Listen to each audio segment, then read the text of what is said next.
Nama saya Dr. Muhammad Azrul Al-Fairuz, kelulusan perubatan UiTM. Sudah berkhidmat dalam bidang perubatan ni selama 10 tahun dan sekarang saya bekerja di klinik swasta. Mengikut pengalaman saya, ramai pesakit yang datang mengadu sakit lutut, terutama yang berusia.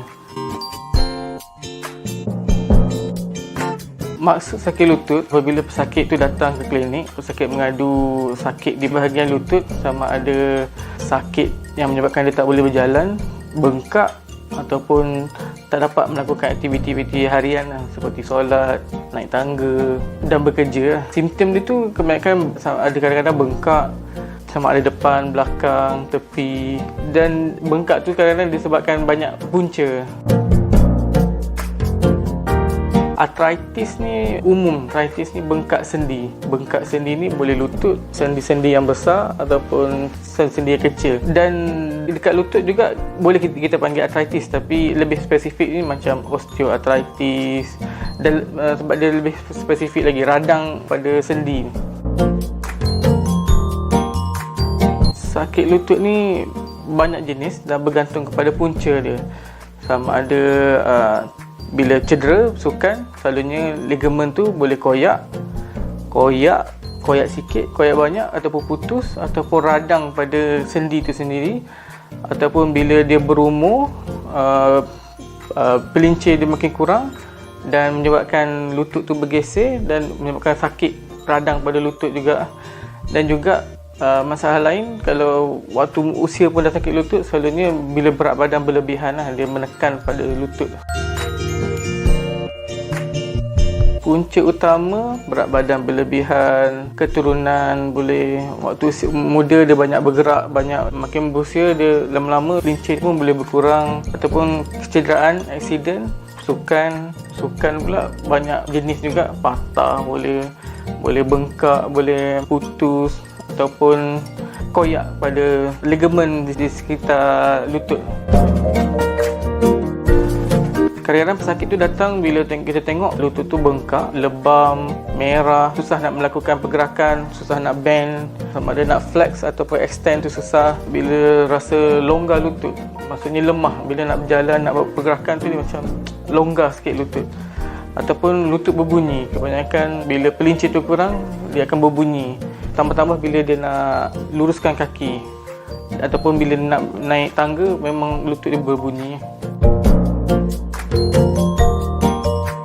Norma manusia ni memang Allah jadikan pelincir tu memang sesuai untuk lutut sebab tulang paha, tulang kaki, dan dia ada pelincir untuk menahan hentakan berat badan juga.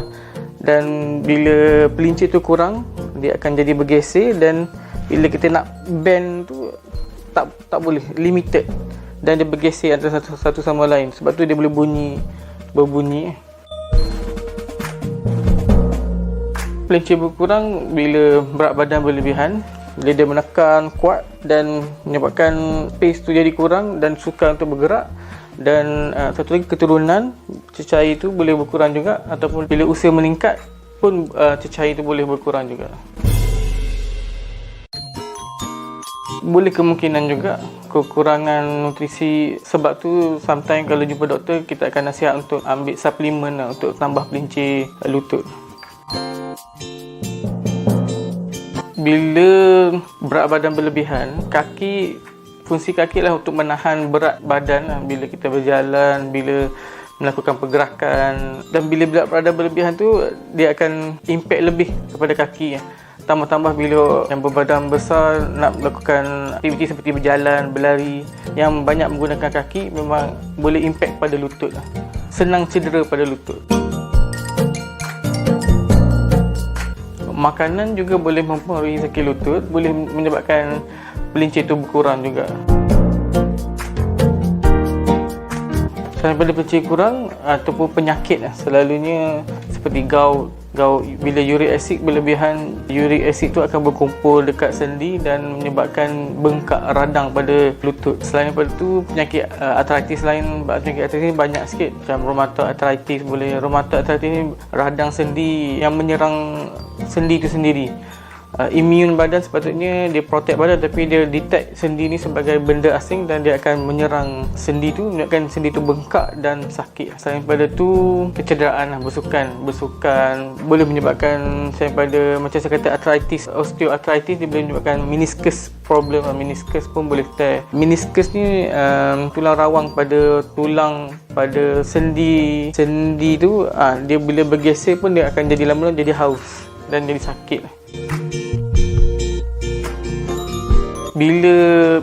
Bila seseorang tu dah tak dapat nak menahan sakit tu, memang doktor advise untuk ambil painkiller. Cuma painkiller ni dia ada side effect, dia ada cara makan tak boleh berlebihan ataupun salah ambil, sebab dia ada side effect, so mungkin menyebabkan buah pinggang problem. Selalunya memang boleh ambil, cuma jangan ambil berlebihan, ikut dos yang diberikan. Selalunya ubat ni adalah sejenis chemical lah, maksudnya tak elok untuk diambil secara berterusan tanpa pengawasan doktor. So, jadi banyak kes yang saya jumpa pesakit ambil ubat tahan sakit berterusan, banyak side effect, buah pinggang, gastrik ulcer.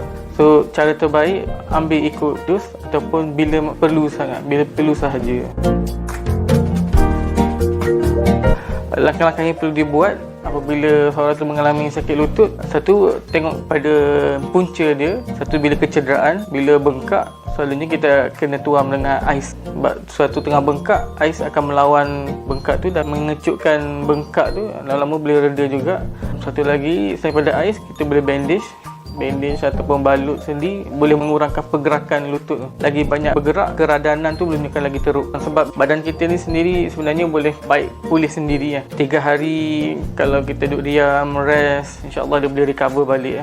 Sebab tu kalau kita pakai bandage, rehat kaki, insyaAllah dia boleh baik kalau berpunca daripada radang. Langkah seterusnya memang seorang tu kena berjumpa doktor, dapatkan khidmat doktor. Doktor akan tengok sama ada X-ray ataupun melakukan pemeriksaan sama ada ligamen, ada problem pada ligamen ataupun radang biasa. Selalunya doktor akan bagi ubat penahan sakit, dan juga kalau punca daripada radang sendi, biasa kita bagi ubat radang, dan juga advice pesakit untuk dapatkan suplemen untuk lutut bagi menambahkan lagi pelincir, mengurangkan sakit lutut. Perawatan yang selalu dibuat untuk sakit lutut selalunya terbagi pada dua lah. Satu, konservatif ataupun agresif. Konservatif ni macam kita hantar fisio ni boleh buat urut ataupun exercise tertentu yang boleh menguatkan lagi otot peha, so mengurangkan beban kepada lutut. Selain daripada tu boleh urut, macam saya cakap tadi, letak ais, bandage. Bila berpanjangan ni maksudnya kerap. Setiap bulan kena kerap sangat sakit, tu memang selalunya pilihan bila berjumpa pakar akan masukkan cecair, masukkan pelincir pada lutut, ataupun bila teruk sangat, bila dah banyak kali rawatan macam tu tak berkesan, selalunya dia advise untuk tukar lutut baru. Pun bila tukar lutut baru pun risiko untuk jadi balik pelincir kurang dan bergeser tu still ada lagi. Yang saya cakap ni sakit lutut yang berpunca daripada radang ataupun pelincir kurang. Selalunya bila ada kecederaan macam putus ke ligamen koyak ke, selalunya advice terbaik adalah untuk operation lah, untuk jahit sambung balik.